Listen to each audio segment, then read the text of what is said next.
All Five right. student makes an absurd amount of money. I'm good. I'm good to go now. You got the password and everything. You good? Yeah, I'm good. All right. Let's watch this breakdown real quick, and then it's episode 2 time. By Sonic Blast from Invincible. Pause this music real quick. I forgot. Battling the Immortal, whom we last saw in the season 1 kaiju battle, bisected by Omni-Man, but his remains were gathered by the GDA with the intent to resurrect him. But that never happened to this Immortal because we are in an alternate reality. As a dark version of Mark quips, I've been hit harder before.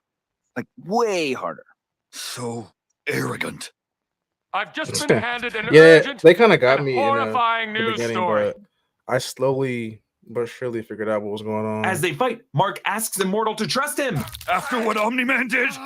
After what you did? So this Mark has been, in the past, beaten bloody by Omni-Man. He just had a different reaction to it. Later, Angstrom Levy explains that in most other dimensions, the battle ends with Mark and Omni-Man teaming up. So it tells us that in the one dimension... Okay, so I'm going to say one... So I'm not going to pause 1,000 times in this video, but I'm going to say one thing, though. It makes no sense to me that Mark will ever team up with Omni-Man. It makes no sense. Like, the mere fact that he said in most other dimensions Mark teams up with him, that makes no sense to me whatsoever. Fear of itself. If he beating bad enough, there's a chance. So he's saying it's just fear. It's a fear thing. If it were to happen, I would. Okay, well, that's a good argument. I was just saying, like, if I'm talking just strictly just Mark's morals and him as a character, it doesn't make any sense for him to team up with Omni-Man. It doesn't make any sense. That's like Spider-Man teaming up with Green Goblin or something like that. Their alliance wouldn't be for a long period of time, but if he obviously knows he can't really mess with his dad and he wants to exist and he cares about his mom. That is the only way I see it happening, is if it's like a fear thing. The only way. Yeah. That makes sense. Yeah. But it's still wild to me that, like, it's still wild to me though that, like, he said in most other dimensions, that means almost every other dimension Mark teamed up with him. That's crazy. Wow. Maybe in those dimensions he didn't have the upbringing that he had with his mom. Yeah. So as we remember, she famously got referred to as a pet. Most brutal out of pocket thing I've ever heard in my life. I'm just gonna leave it at that. Bro, Omni-Man is so disrespectful. He just does not care, and I love it. He does not care. He does not care. He says what he wants. He's like Mike Tomlin from the Steelers coach. We do not care. We are Viltrumites. All right.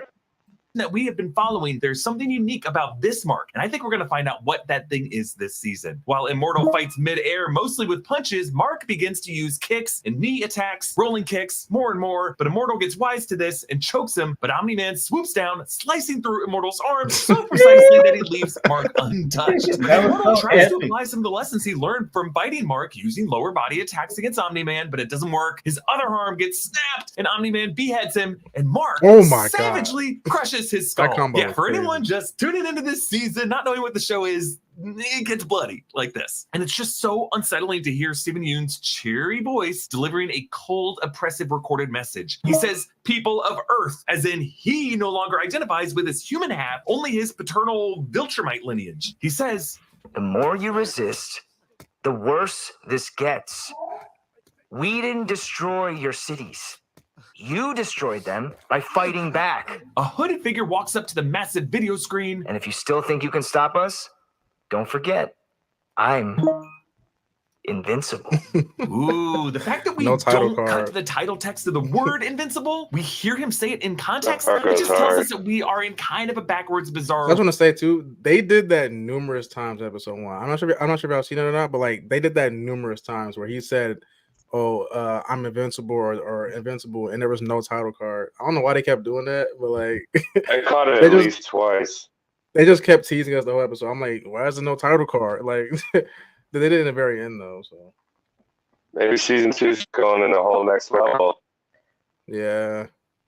I love how this episode keeps giving us little fake outs of the word invincible. That. See, like it was waits to do this until a precise moment. But the imagery here of a small figure in front of a large Big Brotherian screen seems inspired by the famous 1984 Apple Macintosh Big Brother Super Bowl commercial, where a revolutionary figure charges up to a screen of Big Brother and smashes it with a sledgehammer. This hooded guy is Angstrom Levy, voiced by Sterling K. Brown. And this episode is kind of his origin story, even though he's been pretty busy up until this point. Angstrom takes a hidden entrance to a school bus to an underground subway tunnel where we can see train cars have been turned into housing units alongside a bunch of tents, and the track wells are filled with these glowing green rivers. We are reminded of the train station where the most brutal carnage took place in Mark and Nolan's fight in the season 1 finale. Levy meets up with Robot with his original Rudolph Connors body in a mobile suit. Back in season 1, this original body died during the cloning process with the Mahler twins. That was the highlight of the episode when he killed that. Remember what Omni-Man said? He said, you should have died at birth.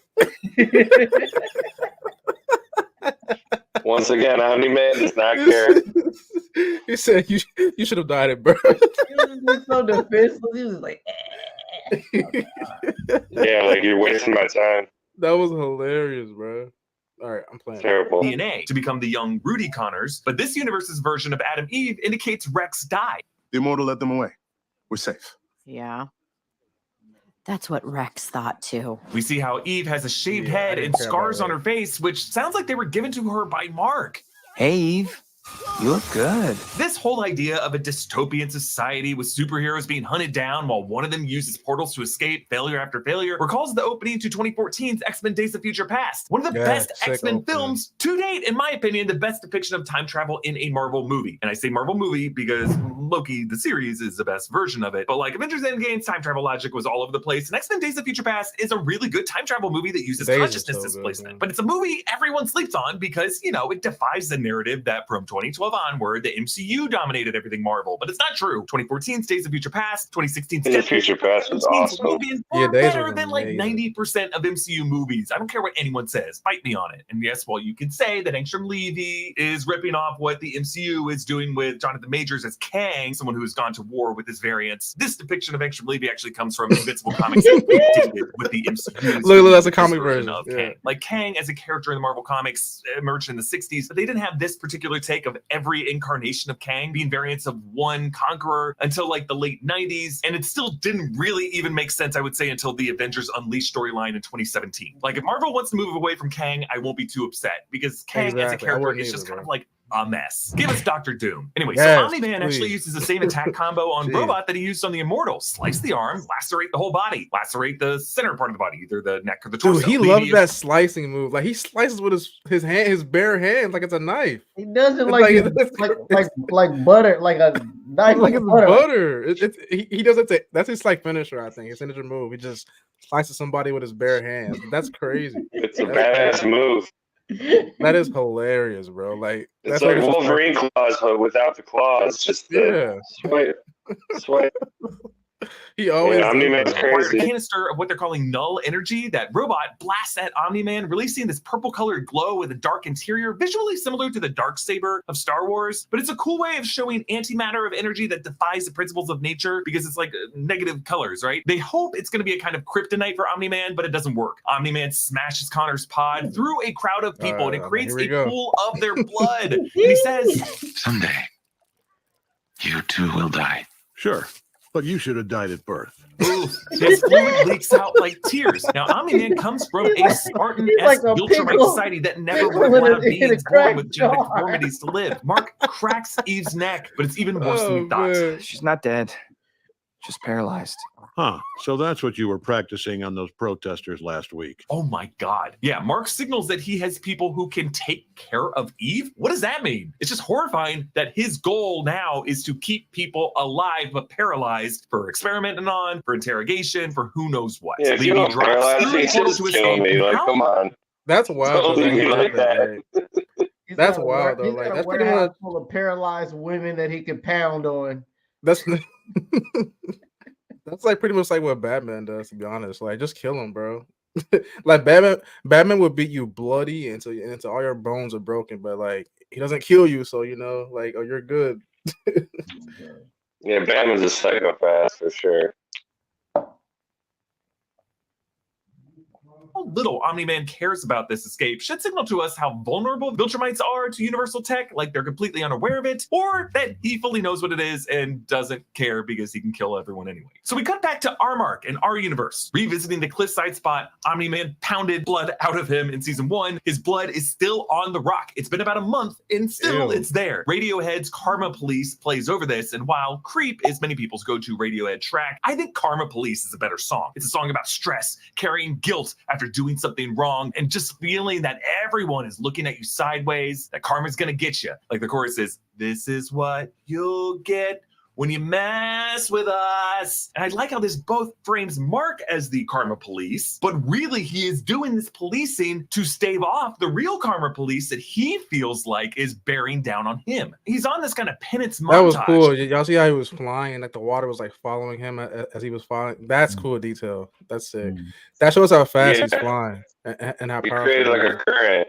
Yeah, that's fire. That's cool detail. Yeah. Going rogue to do good deeds. He soars past so this woman in powerful. a headscarf. Yeah, Remember, we saw this woman's alternate universe self in the opening sequence, helping a man to his feet. He stops the villain Elephant. Elephant appeared in season 1, episode 5. And yeah, having a loose trunk, it's kind of like having a cape. It's just kind of a liability that your combatants can grab onto and toss you around. Mark stops an armed chase. This time, we don't even see Mark do anything. The engine just kind of disappears and the pieces fall at their feet from above. It's kind of like this. And then his transporting that ambulance. Mark does not want to be seen. He doesn't want the credit. He's just doing this for himself. He's wrestling with an invisible force of karma. He's not even doing it for validation. The bank robbers are Tether Tyrant and Mag Maniac. We saw them both in season 1, episode 5 when they worked for Machine Head and they fought Mark and the Teen Team. Mark quickly, though, flashes back to the season 1 finale when he was smashed through that subway car as he was bathed in blood and guts. And he's like, you know what? Let the police and the GDA forces handle it. So Mark flies home while his mother Debbie watches a news report about Chicago rebuilding after Omni-Man's attack. And across the street, we see a crater left by Omni-Man destroying the house that the GDA was using to monitor him. This is where he killed Donald Ferguson by crushing his spine. So the destruction that Nolan caused wasn't just in the urban center, it is literally outside their front door. A desert lizard crawls up to a bone in the sand above the GDA prison facility. It kind of looks like a human femur. So presumably these lasers have fried past individuals escaping or individuals trying to spring others free. This is where the Mahler twins were locked up at the end of season 1, and we catch up with them here. They harass their guard Pete about the quality of the food. This is the same guard whose arm they broke when they escaped in season 1, episode 3. Later, episode 8, we see the guy still show up to work despite his injuries. In another cell further down the line are these guys. This is Multi-Paul, duplicates younger twin brother. We saw him in season 1, episode 3, back when there were far more than 4 of them locked up. And we're still not sure why they're in prison, though. Big holiday feasts aren't just about what's on the table. They're about the whole experience, the company, the decorations, the vibe, for lack of a better word. Running an online business is similar. Offering a quality product isn't enough. You want to make... You got an ad coming. Makes it easy to build your storefront and grow your business. To check it out for yourself, head to squarespace.com for a free trial. And when you're ready to launch, go to squarespace.com/newrockstars to save 10% off your first purchase of a website or a domain. The Maulers go through Levy's portals to another universe where this prison is in a crater and one steps on the charred skeleton of a GDA agent. And here in this dimension, the same green lizard crawls around. The Maulers deduce that Engstrom needed a crater deep enough to extract them from their subterranean prison in the original universe. And that tells us that whenever a portal is open across the universe, it's in the same exact spot in 3-dimensional space on that planet. So that would mean when Engstrom dropped out of his portal in the opening scene, it was to a reality where there is an even deeper underground hideout. We go back to Reginald Vaughn Johnson High School, named after Reginald Vaughn Johnson, the actor from Family Matters and Die Hard, who voices the principal on the show, and we'll come back to voice the principal this season. Everyone in the hallway stares at Mark, and even though we don't hear Karma Police here, that is what Karma Police is about. But they don't know he's invincible or what he has really gone through. They just think that his father, Nolan, died. And the bully Todd, who fought Mark in the series pilot, he returns here, but just to hug Mark to prove he's not an asshole. We saw something similar with Flash Thompson and Peter Parker. I was just thinking that, bro. I was just thinking that. Like, that was straight, like, a legit scene from Spider-Man in that scene. Yeah, Kirkman definitely got some Spider-Man inspiration. Yeah, in my definitely. opinion. Yeah. That scene was little, like, when I remember watching it with Jay last week too. I'm like, yo, this reminded me of Spider-Man. That one scene from Spider-Man where Flash was like, I'm sorry. Like, that was nuts. I was like, wow. After Uncle Ben died in the 2012 The Amazing Spider-Man, Amber tries to console Mark, and Mark meets up with Cecil at Burger Mart, where he worked in season 1. Cecil, though, refused to put Mark back in field so soon. You can't stop me. I don't need your permission to be a superhero. You know who else said that to me? Back at the Pentagon. Dude, I love Cecil. Like, y'all like Cecil, bro? Cecil to me is like a better version of Nick Fury. in my opinion. Like he's a better Nick Fury to me. He's way cooler. Yeah, and I like the actor that does his voice for Hulk Hogan's. Yeah, he's I like his actor a lot, and the voice that he pulls for Cecil for the animation, like obviously he doesn't look anything like this old man with silver hair, but the voice just like matches the. It's perfect. Style. Yeah, that's what. Yeah. Working in rear sign, as we saw in the first season. It's a bit taken directly from the comics. Cecil talks with Donald Ferguson, who was killed by Omni-Man, but in the comics, this character is a robot. So perhaps they're doing something similar here, kind of like with Agent Coulson returning in Agents of S.H.I.E.L.D. after Loki stabbed him in the back in Avengers 2012. At first, it was revealed a result of Project Tahiti, and later, Coulson returned as a life model decoy version of himself. Ferguson says, they could really use Invincible. Yeah, he pauses before he says it. Like, even in this universe, they're still playing this little game with us, the viewer. The city is being terrorized by the Giant, who's a red-skinned kaiju from the Invincible comics, who's really an 8-year-old who just fell through a dimensional portal with his grandmother and got enchanted by a cruel wizard. That's why he's stupid and angry and wants to be both president and astronaut. Rex, Duplicate, Monster Girl, Shrinking Ray, Black Samson, and Robot, his new body inside of the robot shell, a body clone from Rex's DNA, they all struggle to deal with a threat that should be pretty easy to handle. Rudy realizes there's a parking garage beneath the Giant and sets demo charges that Rex ends up having to blow up. So again, we see the solution to the problem in this episode is always to go even deeper. Angstrom shows the Maulers what he's been building. That's one of our somatic encoders, but bigger. I based it off your design. It reads, copies, and writes human minds. And Angstrom explains. There's an infinite number of dimensions, and I was born with the ability to access all of them. Yes, in these green portals, you can see what looks like the ruins of a cityscape from the opening scene, and then another with some kind of like ancient ruins that look like a Salvador Dali painting. He goes on. No, unstoppable you do with that power. Famine, war, climate change. I actually like that he was like he wasn't really a villain at first, you know, like because he had a good point to want to like. He wanted to save the world. He wanted to save the universe, or all the universes, pretty much. That was his thing. But it wasn't until the end where he became a full-on villain. He just wanted to like destroy Invincible. You know, that's why he's an amazing character. He's such a good character. Angstrom is great. Have been solved somewhere else. Yeah, notice how he singles out famine, war, climate change, cancer. These are the same kind of problems that Mark in the other universe posed to the people of Earth, promising that Viltrum could solve. It's like we're getting two sources of power from off Earth, making the same kind of devil's bargain. Angstrom says, and I can be the conduit of that knowledge.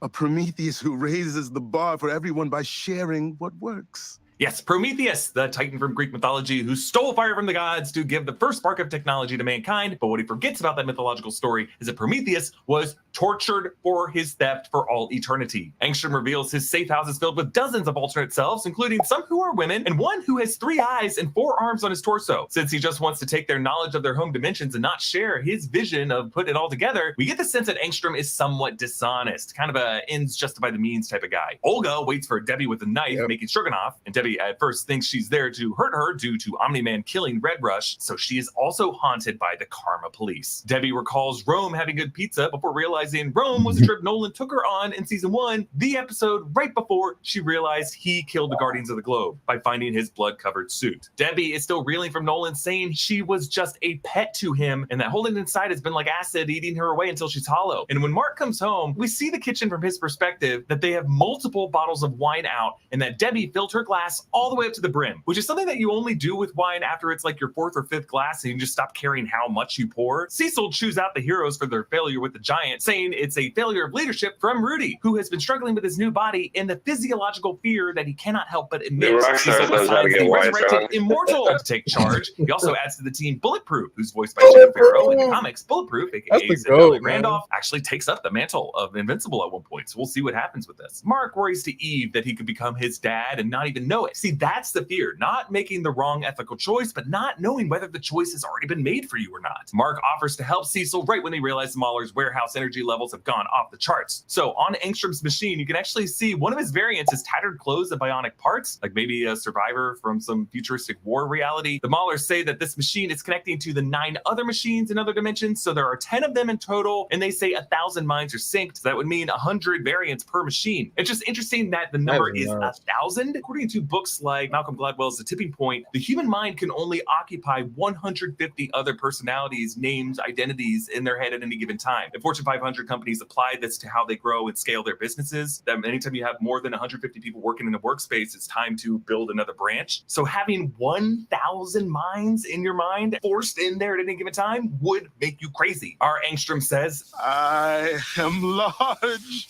and I contain multitudes. Yes, this is a quote from a Walt Whitman poem, Song of Myself, section 51. The full passage goes, do I contradict myself? Very well, then I contradict myself. I am large, I contain multitudes. The idea that people and their thoughts can evolve and change. And even though we might have internal contradictions, it is the sum of all of our experiences that help us make choices. Angstrom is now grappling with the multitudes of 1,000 versions of himself flooding into his mind. Mark arrives and the Maulers say, no way he lives up to his name.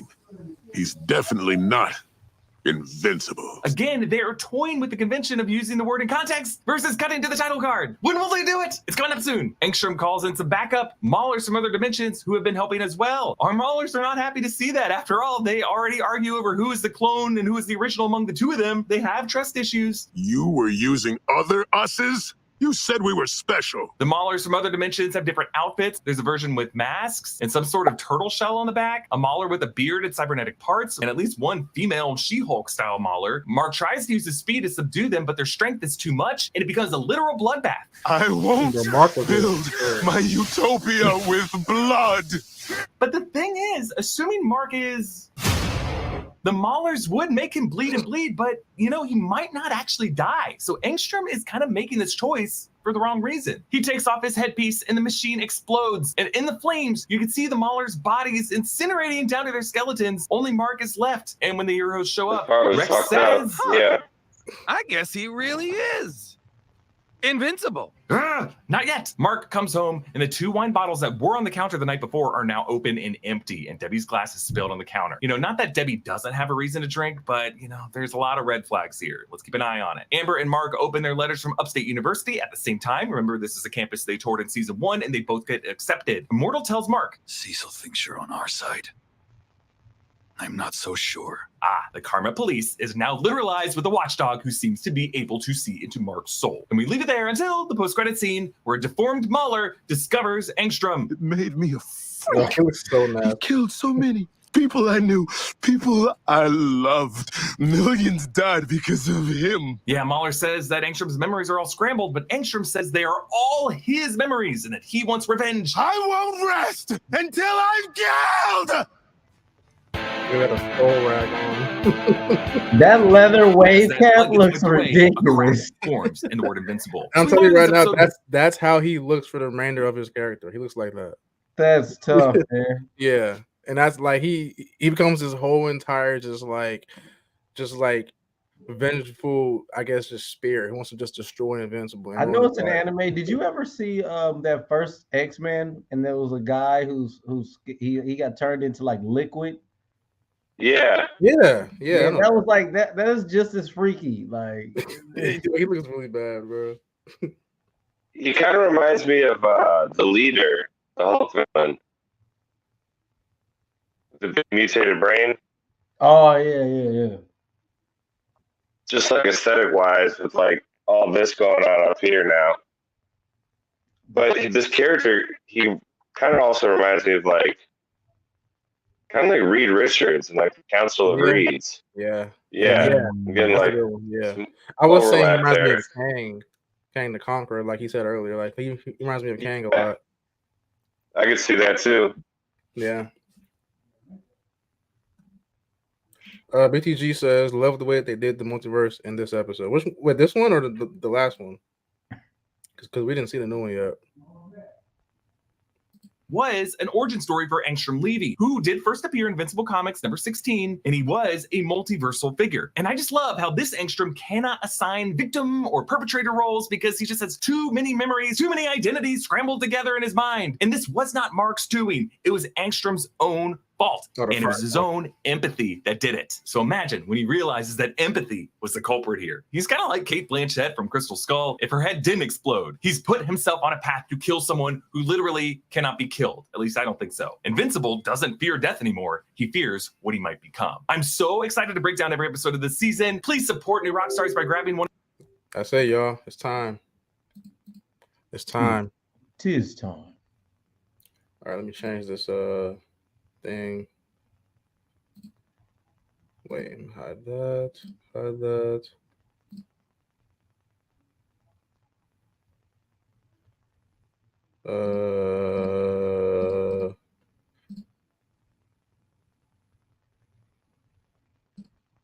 Okay, there we go.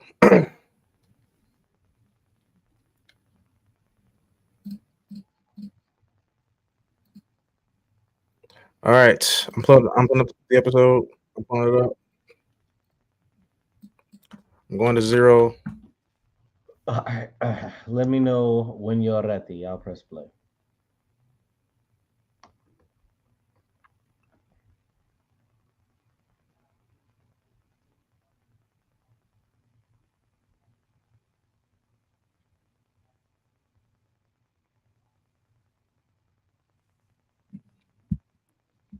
Wait, is Parker gonna watch with us or no? Huh? I said, is Parker going to watch with us? He just left. Wait, he hopped out here completely? I don't know. He'll probably be coming back. Just give him a second. He said he was at 9/11, so I don't know. He's gonna like.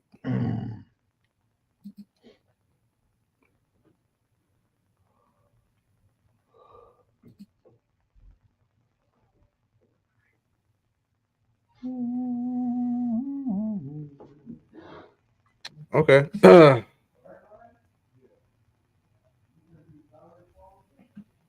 guess we're gonna watch. No point on waiting. I got you. Let's get it. You got to pull it up. Yeah, I was waiting on you when you're ready to press play. All right, I'm gonna do a countdown. You ready? Mm-hmm. All right, 5, 4, 3, 2, 1. Let's go.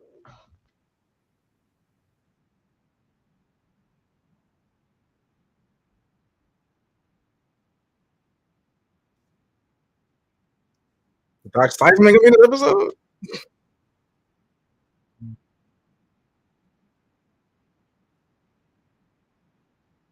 Oh yes, bro.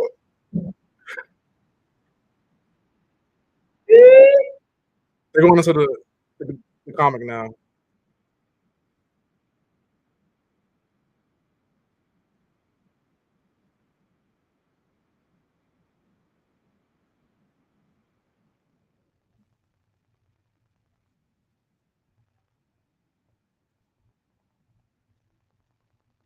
There's Carl Winslow.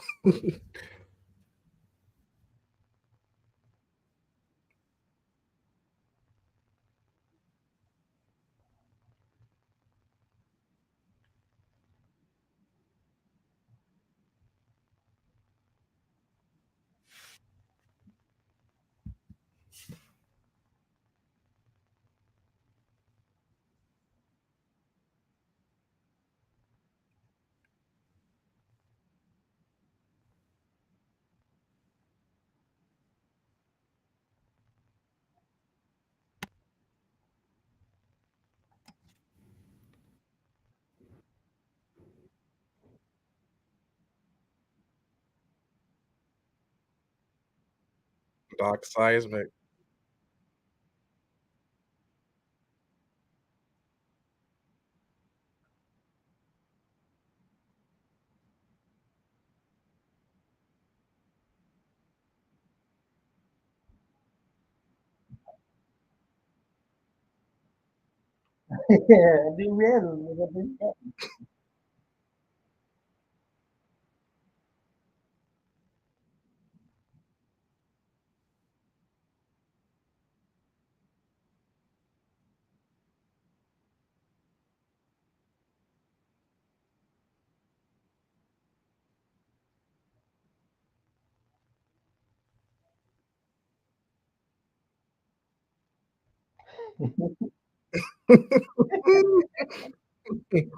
This dude is crazy.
Oh.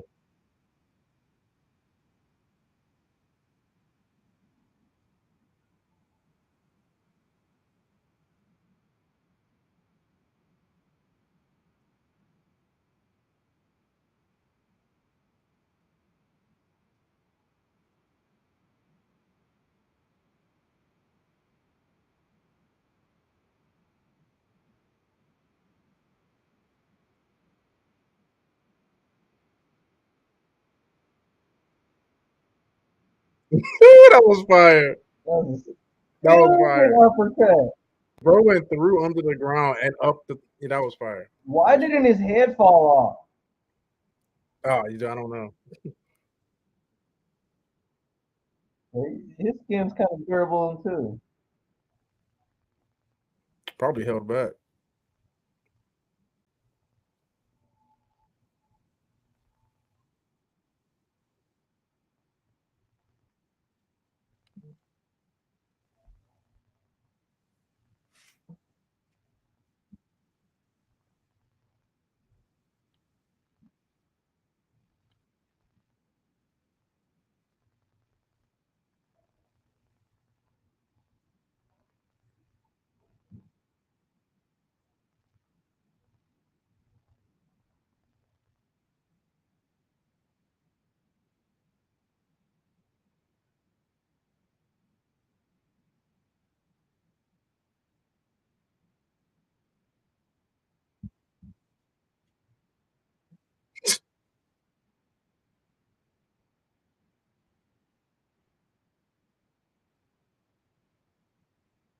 What Eve gonna do something, bro? She ain't doing nothing so far.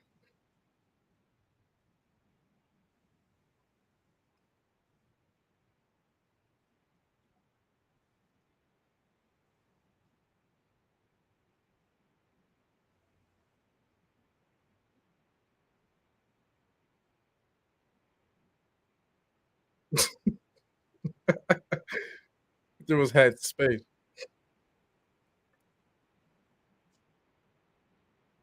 There we go. There we go. That was a good opening. That was a good intro. Yeah.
Look at how powerful Eve is, bro. Like she made all of that just out of nothing. Like she's so broken.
So he's a Martian. Obviously. Yeah.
That's crazy.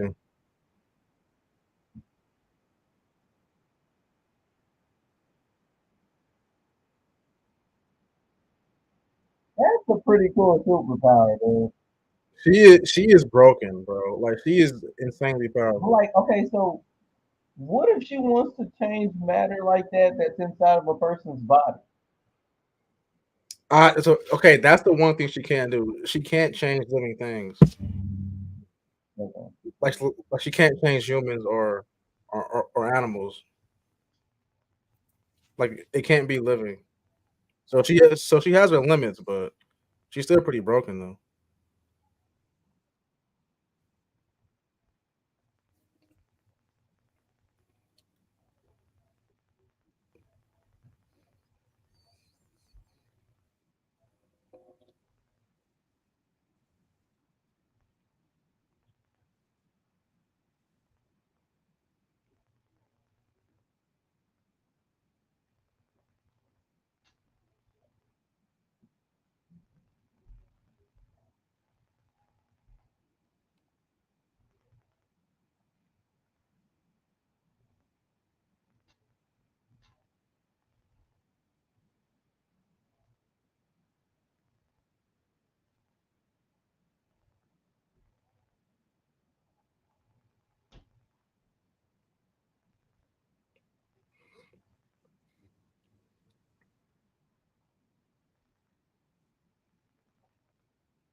He saw that look.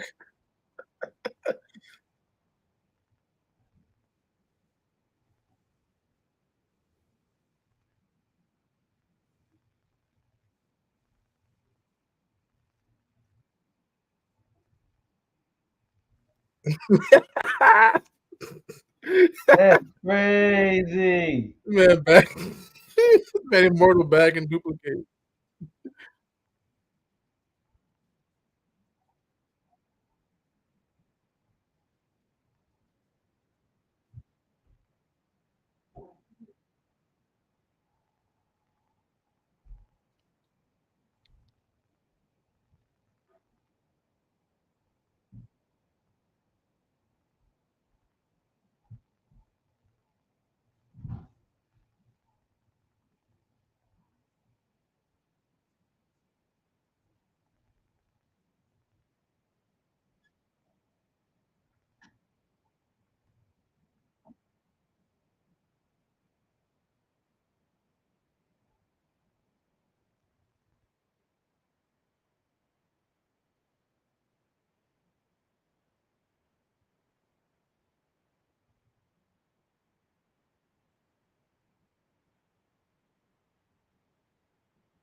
That's nuts. That's crazy.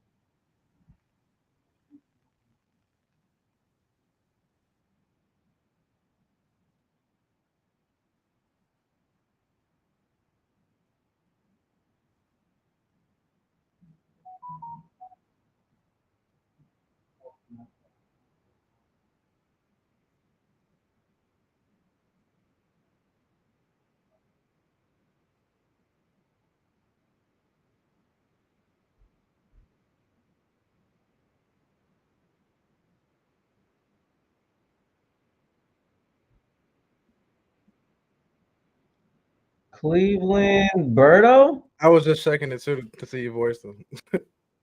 He looks like Kevin Hart. I have no idea who that is. Me either.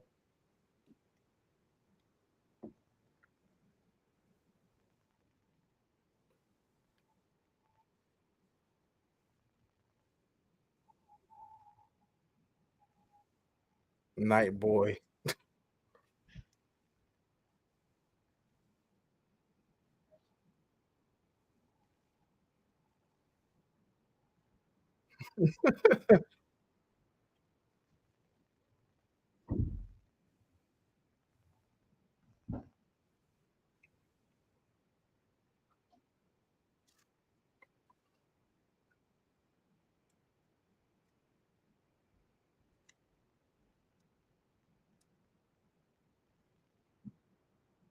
It's wild. Just like it's like the Batman of this world.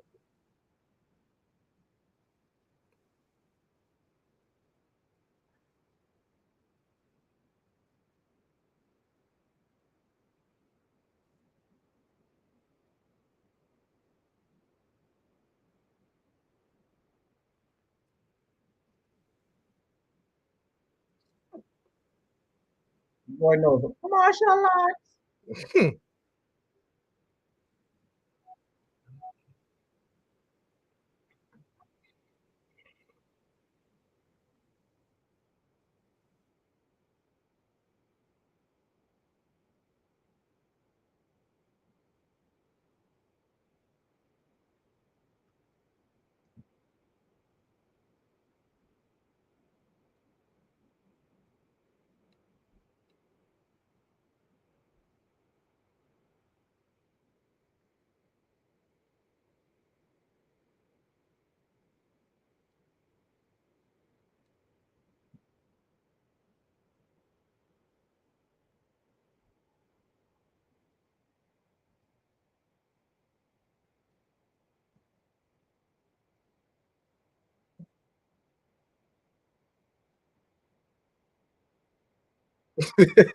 Oh,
man.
Took it to Las Vegas.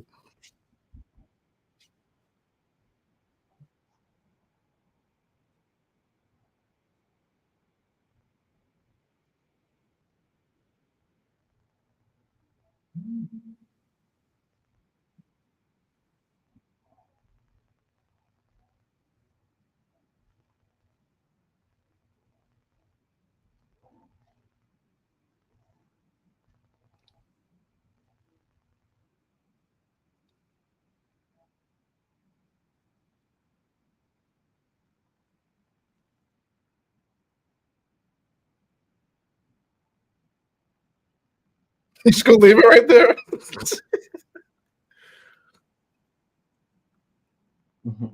Imagine you left it right there, bro. Them and rolling.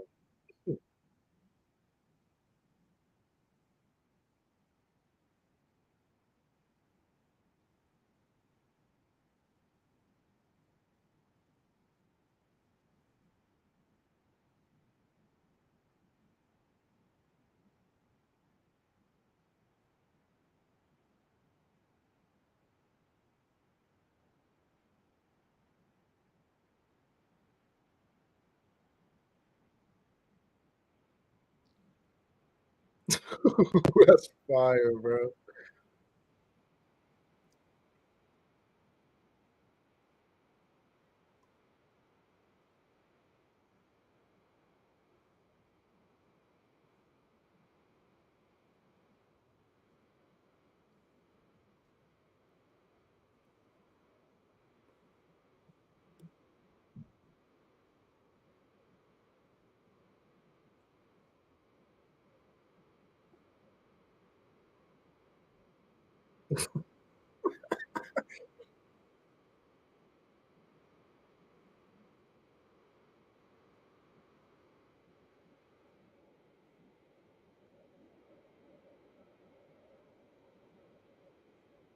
I'll be listening.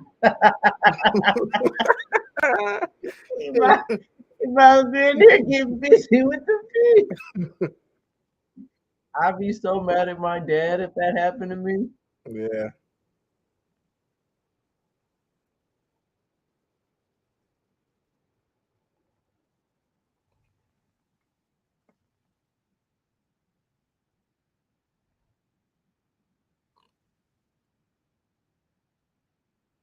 Damn.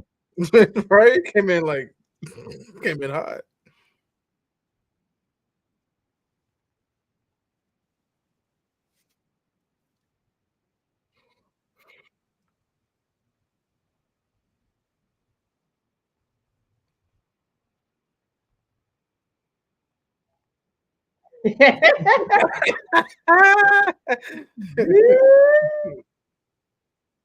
That Why dude do was a you deck fool, you man. like that?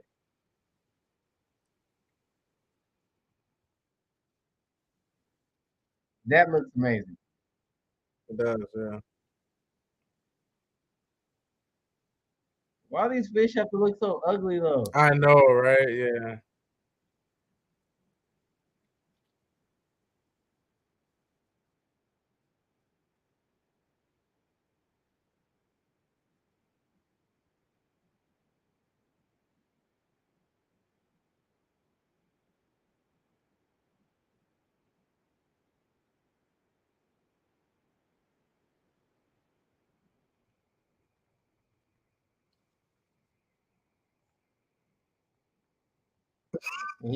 He probably be with a BBF.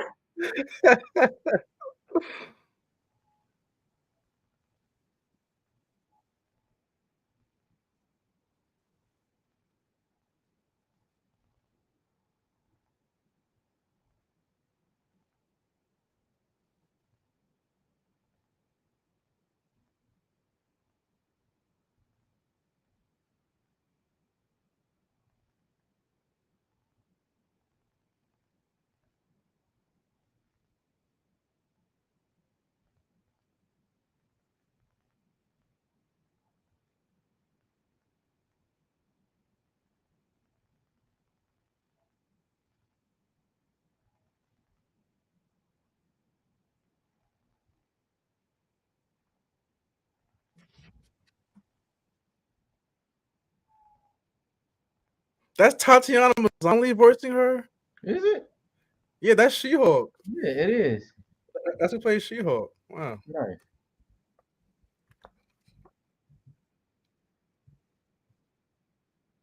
I can't even tell it's her voice.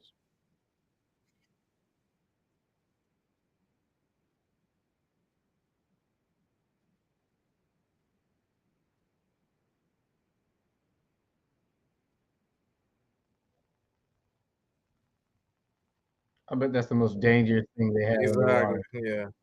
Yeah. Like a Pokemon.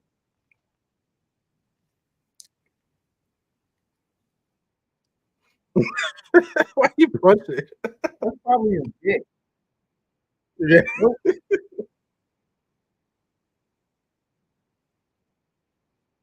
That was an antenna.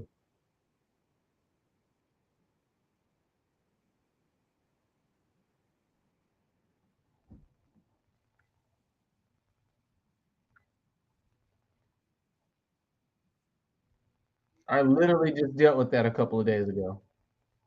You said episode 2 is on the hub. What?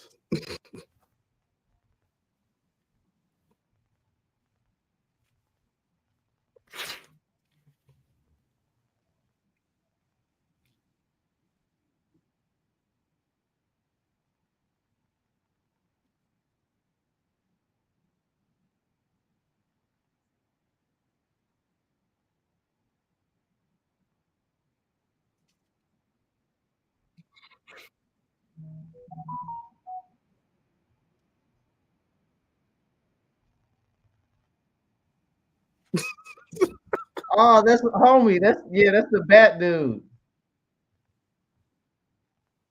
Hmm.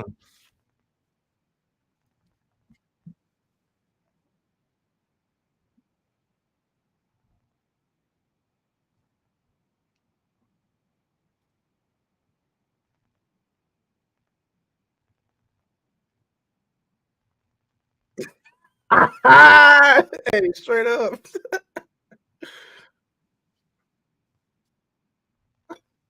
Right on. Oh.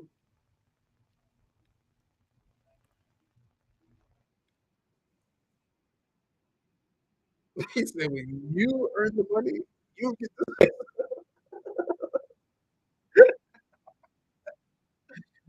That's crazy.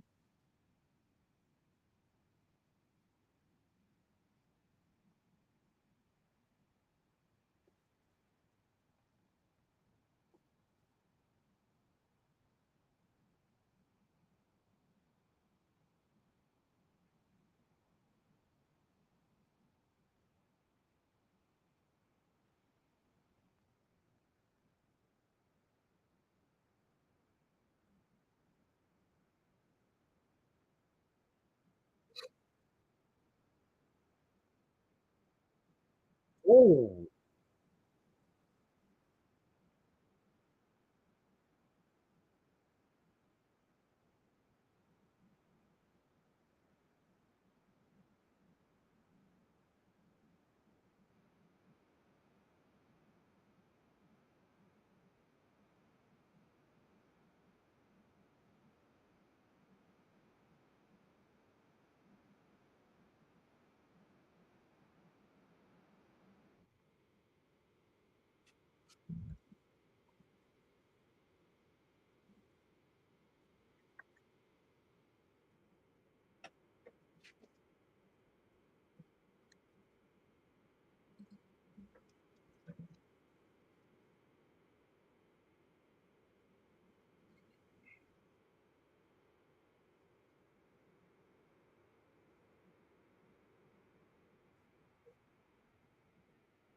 What?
Elbow to the sternum, my boy.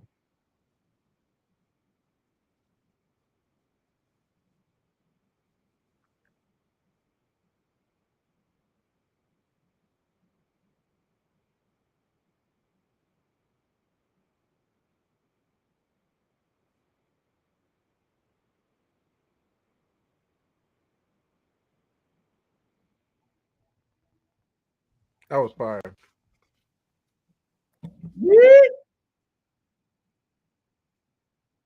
I didn't think that thing could stretch like that, though. That's crazy. Pause. Yeah.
Where are you guys at in the episode?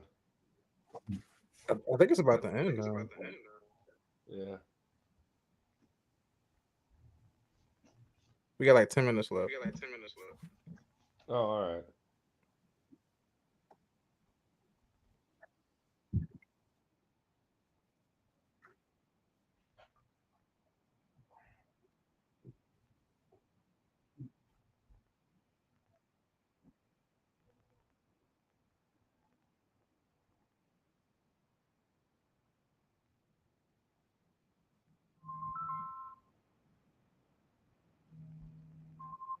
Oh snap!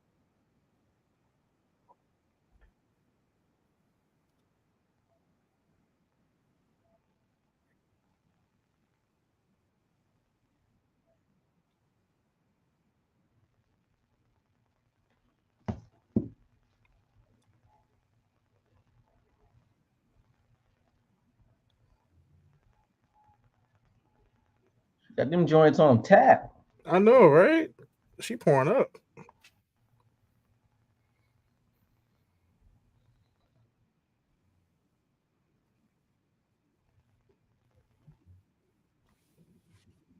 What is up with this dude talking about this being on an adult site? Did you see that comment? Yeah, it probably is.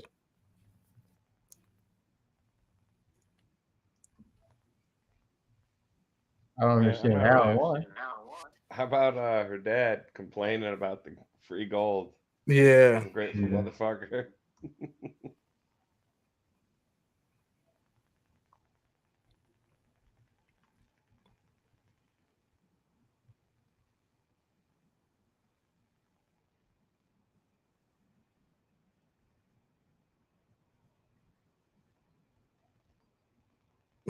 Mom going through it. Well, put the bottle down, mama.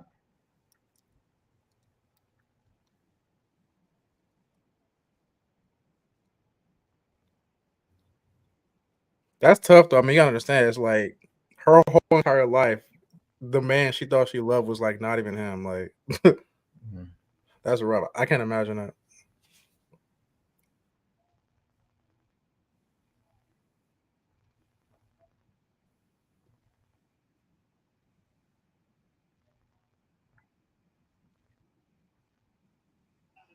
I mean, do you think the door Bro, is it's not for the streets, closing Jay. and the coincidence, or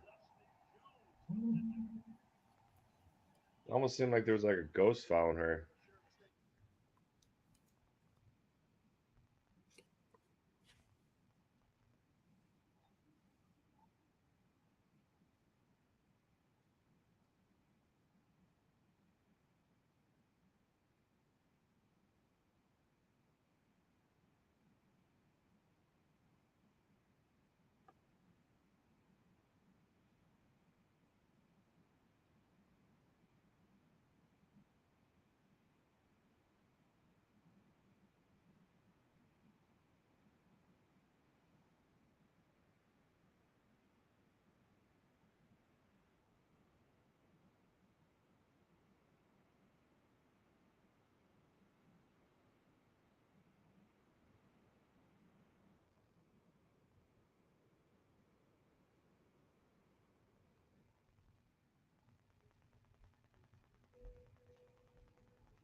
Lizard League.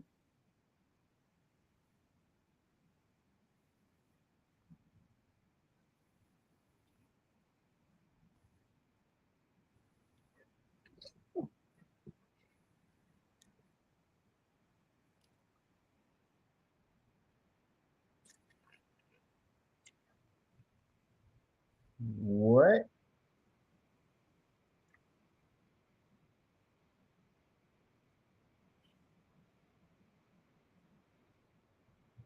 That was like frame for frame from the comics. I remember that part from the comics. And that's why I didn't remember that guy. I'm like, who is like he is not the leader of Lizard League. It's someone else. It was that dude. That's crazy. Oh, this is bonus footage. I think it's a post credits thing. Yeah, the Lizard League, which is essentially just Cobra from G.I. Joe. That's all that is. Oh, it's your boy.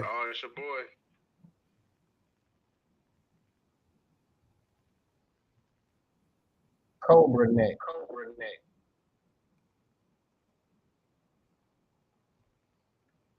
So how about the Shapesmith? I don't trust him. You're gonna be a problem.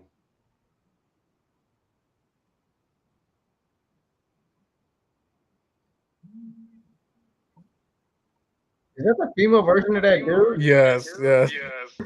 Different dimension.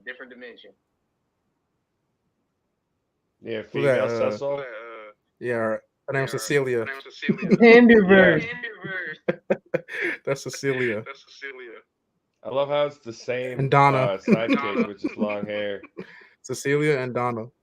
Yeah, instead of Don, just Donna. That definitely wasn't our Mark. That was somebody else. Or was it? I don't know. Because like Mark wasn't. Where was Mark last? Yeah, Mark just left Atlantis. So like, how did he get there? That's an alternate universe. Yeah, I don't think that's our Mark. That's not our Mark. You could tell because he like smirks when he's talking about Yeah. Europe. It's an evil smirk. Yeah, Angstrom's planning something, bro. He's planning something. I didn't mind the episode. It was pretty cool. It wasn't. It was cool. Episode 1 was definitely better because it like showed a lot more, but I think it's just a build up right now.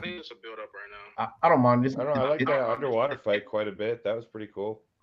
Yeah, that was cool. I like the fight with the Magma Knights too in the beginning with Doc Seismic. Yeah.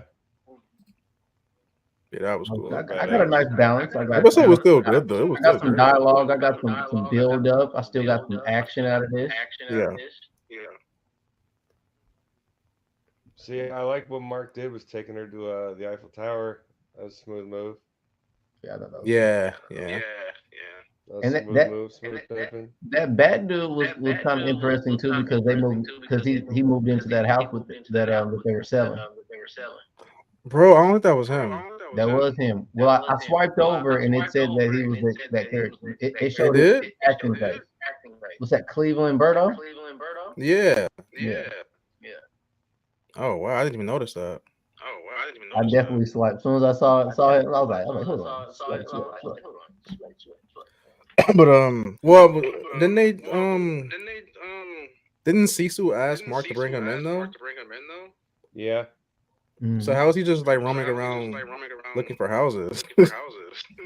I don't know. Only way That's I what I'm saying. I don't think it was him. that could not be him is that he was probably because I think it only shows like a list of actors and a minimum of 3 of them. But when that scene was going on, it showed Cleveland Berto. Okay.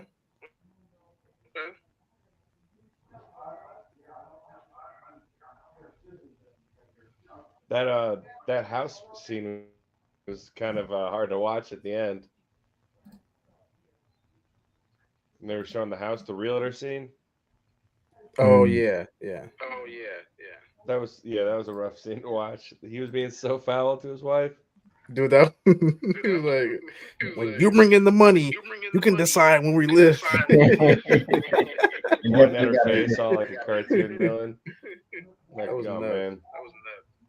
I mean, they definitely did that to like parallel with, Omni Man.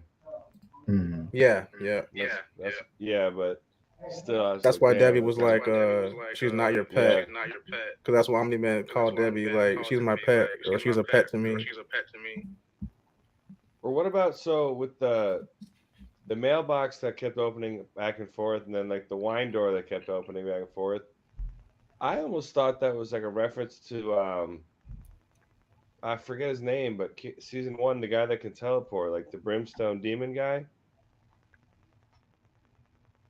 the detective. Oh wait, what was that again? He was the one that suspected Omni Man killed the Guardians. Oh right, you're talking about what was his name? I can't remember. I'm blanking on his name right now. The detective, right? Who was like from hell? Yeah, let me go to IMDb right now and see if I can maybe find it there. That might I forgot help. his name. You know what I'm talking about, though. Yeah, he was a demon detective. Damien Darkblood. Yeah, so I thought I almost thought it was him, like opening those doors, but I'm like, nah, that wouldn't make sense. Maybe. Yeah, I'm pretty sure he was like, wasn't he like exiled or something like that, back to hell? In season 1? I think so, but yeah, it's been a while. I'd have to watch a season 1 recap, really, but yeah. You know what I haven't seen though? What I'm about to watch actually, and then go to bed is it's that Adam Eve special episode. I never watched. Yes, that was incredible. Jay, you should watch that too. It was really good. What was it? This one's like, I don't even know if I'm gonna finish. It's like Adam Eve origin story. Yeah, it's amazing. It's like amazing. Adam and Eve from the Bible. No, Adam Eve, the character from Invincible. No, Adam Eve. The girl, the pink girl.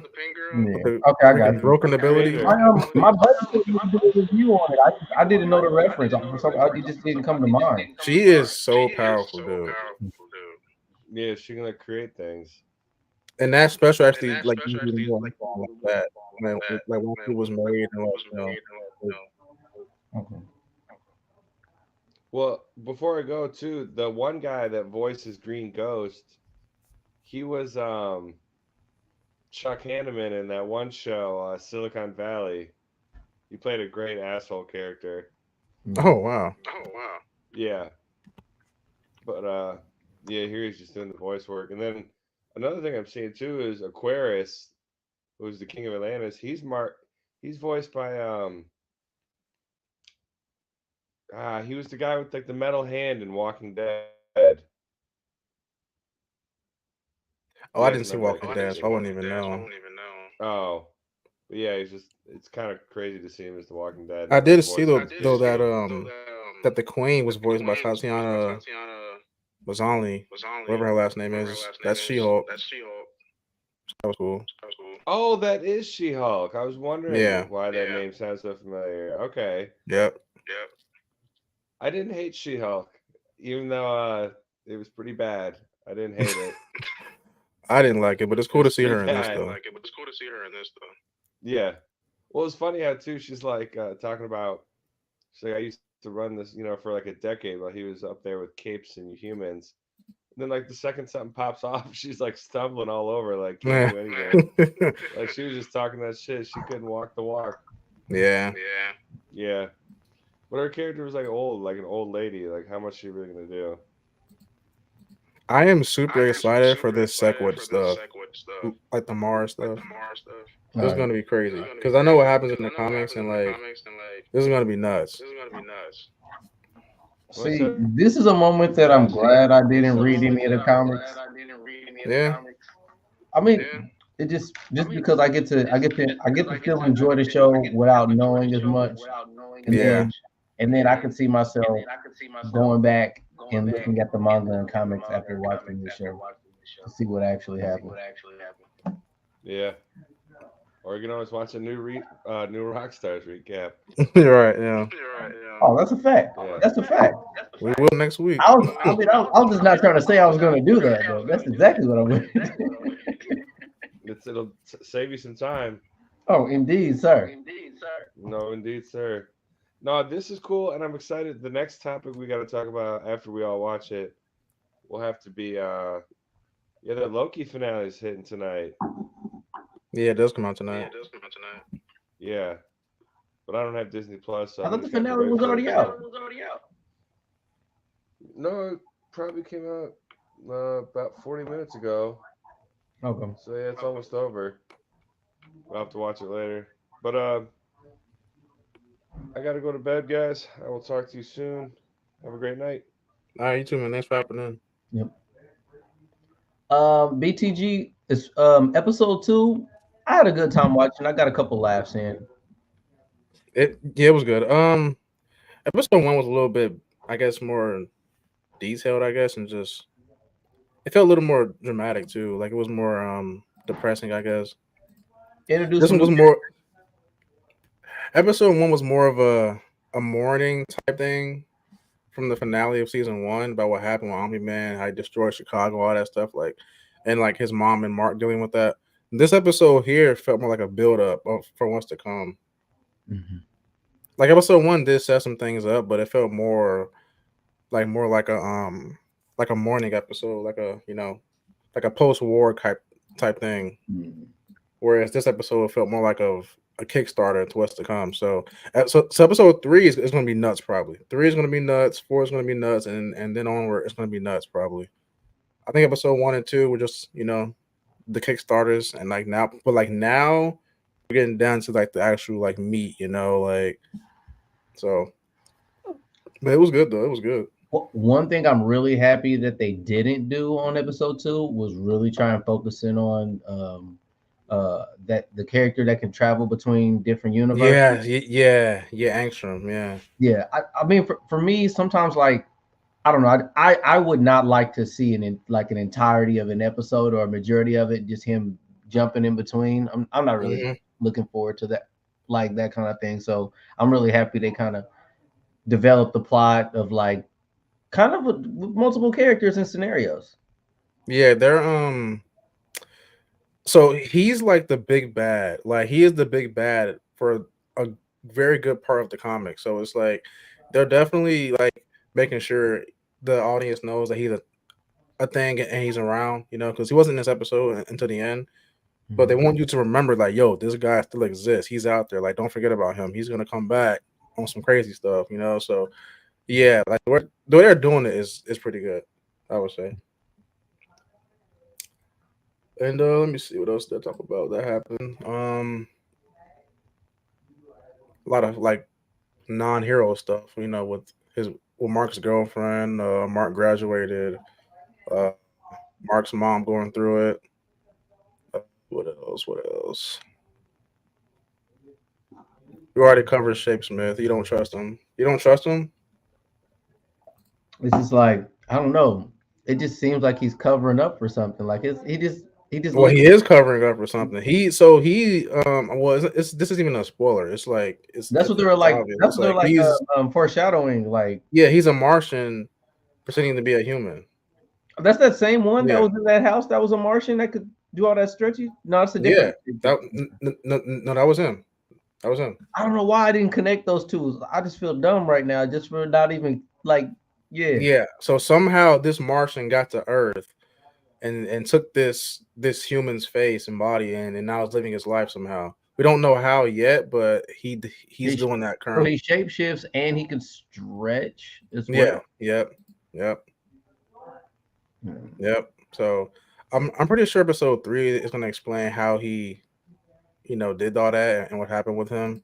And but I'm not sure if you noticed or not, but the guy remember the guy at the end, the human in the end was walking past all the Martians and all that stuff, the dead Martians. He had the same face as Shakespeare. Okay, that's okay. Yeah, okay.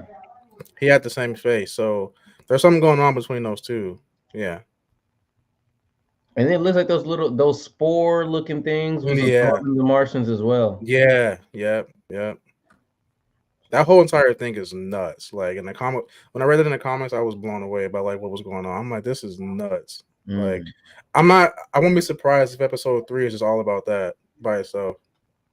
Because in the comics, it was like a 3-issue thing where the whole thing was just about that. Like it was a whole arc. It was crazy. So yeah, we'll see how they do it. I'm excited for it. Well, any last thoughts you got for tonight, bro? Before I end the stream? Just making sure that we lock in for next week as well.